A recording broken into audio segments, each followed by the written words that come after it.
Hey, what's going on, guys? Good Monday morning to you. Mike Idle, Beer Money Pulling Team right here. Welcome back to our second iteration of the blog post reading and discussion that we have going on every single Monday. We publish a weekly article here at the Beer Money Pulling Team discussing what's on our mind, what's going on in pulling, and what are some of the most relevant topics that we have observed over the past week in this awesome motorsport that we have.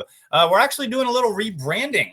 This article up to this point has been known as This Week in Pulling. We're going to shift direction with that title. So this one needs a new title, folks. What's your suggestion for an awesome title for this weekly article? I've got a couple of them that I'm kicking around right now. We've got the Remedy Report. We've also got the Green Flag feature. I don't know. Do you like them? Do you not like them? What would you call it? But like always, you can head out to beermoneypullingteam.com. As a matter of fact, let's go out there right now and see what we have cooking this Monday morning. Come out here to beermoneypullingteam.com. All sorts of awesome things that we have out here, especially this weekly blog where we are going to discuss what we feel is going on in the world of pulling. This week's blog is titled Revving Up the Rivalry. Now, as you can see, we've got a picture of Colin Ross's triple bypass sitting right there. I was watching sports this weekend, hanging out with my wife. She's a huge sports fan. I'm a huge sports fan. We don't have a huge mechanical background. Here in our household, we have a big sporting background. And as this article talks about, that's something I've really been stressing in the world of pulling lately, is treating it as a sport. So I was kind of him-hawing around, and I said, what should my article be about? And we were watching a rivalry basketball game. And she looked at me and she goes, well, what's the biggest rivalry in truck and tractor pulling? Well, a couple of them came to my mind.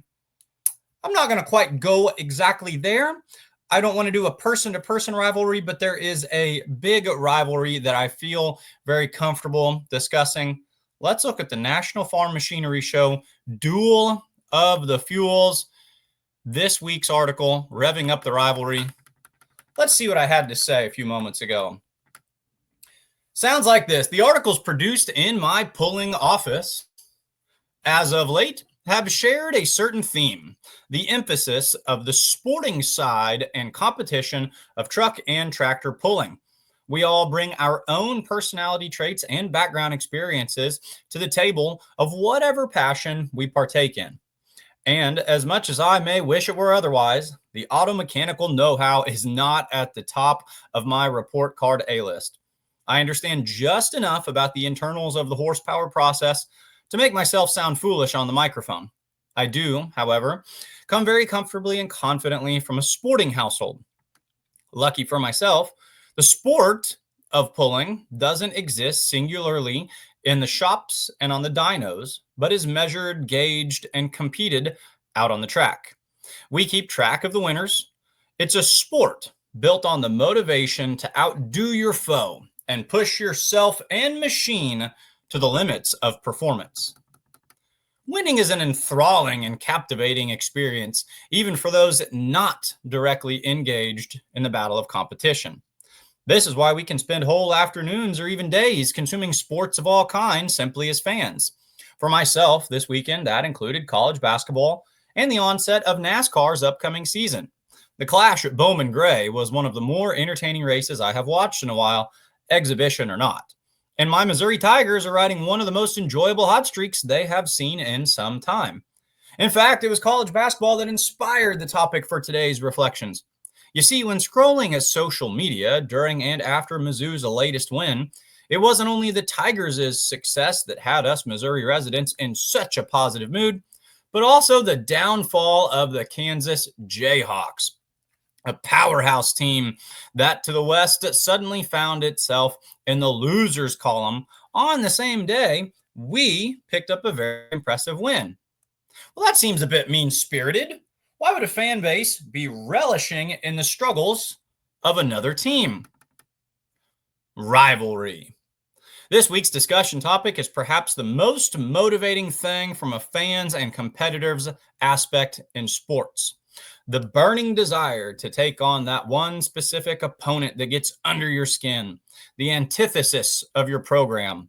A rivalry is the spark that ignites the most motivated flame in any activity. the Missouri versus Kansas, or Duke versus North Carolina matchups of the world. Heck, it extends beyond sports. This can be as simple as Coke versus Pepsi for anyone not versed in the sporting world. The question then is a simple one. Who holds the biggest rivalry in pulling? Well, that is a sticky question, and I like being everyone's friend. Seriously, I think all the drivers are awesome. Now, make no mistake, pullers and teams came to mind, some rather quickly. But all person-to-person rivalries have two sides to the story, and that is the driver's tale to tell, not mine. In fact, the track itself usually plays referee to any feuds or grudge matches as well as anything. So instead of asking ourselves who is pulling's biggest rivalry, I think instead the question should be what is pulling's biggest rivalry? The answer to that question, in my opinion, gets settled once a year on pulling's biggest stage when the National Farm Machinery Show hosts the Duel of the Fuels. I have written articles in the past discussing my opinion that the heavy superstock class is pulling's most original and cornerstone class. I've even written articles discussing how alcohol and diesel teams should try to get along, play nicely, support one another.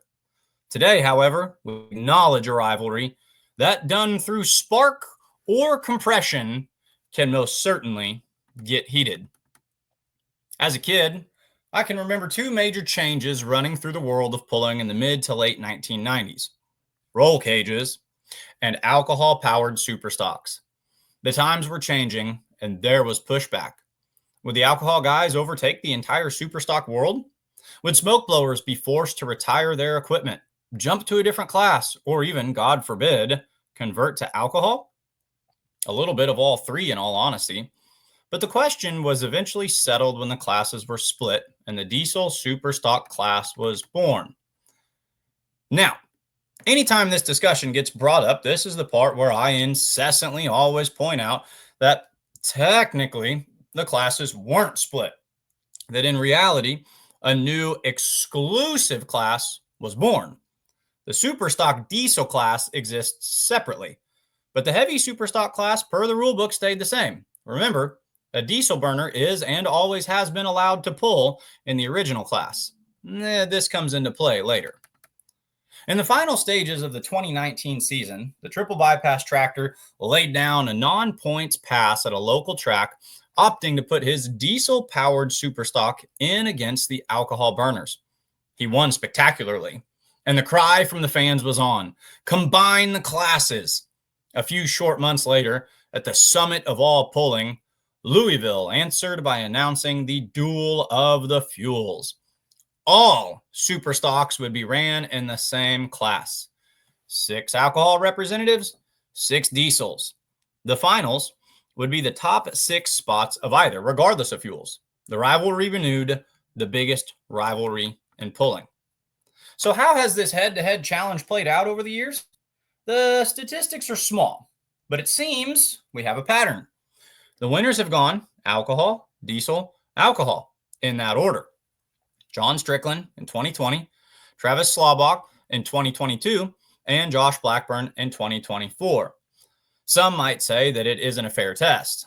Alcohol is more finicky in colder weather and changing temperatures, and also traditionally performs better on a longer track, opting for speed over torque. I imagine diesel guys turn a deaf ear to this and just play reruns of Slow Ride, Running Bear, and Bad Medicine from the 90s in their mind, not feeling the least bit sorry for their spark plug counterparts. Where do you stand on this fence of the rivalry? Better yet, what is your prediction for this latest installment of the Horsepower in the Hall? Let's take a quick look together and see if we can land on a decent prediction. Sticking for the pattern for the sake of fun, it looks like it's the diesel's turn to walk away with a win. My eyes are quickly drawn to 3 diesel competitors: the Blagraves and Red Horse, Brandon Hunt in Living a Dream, and Colin Ross in Triple Bypass. Now, admittedly, Red Horse is entirely picking from the heart. This was my favorite tractor growing up as a kid, and I tend to cheer for them any chance I get. However, after running a limited schedule in 2024, I don't think we have enough data to solidly lock that in. The Living a Dream tractor has shown flashes of brilliance at Freedom Hall and is one of those machines that can win at the drop of a hat. He's a force to be reckoned with.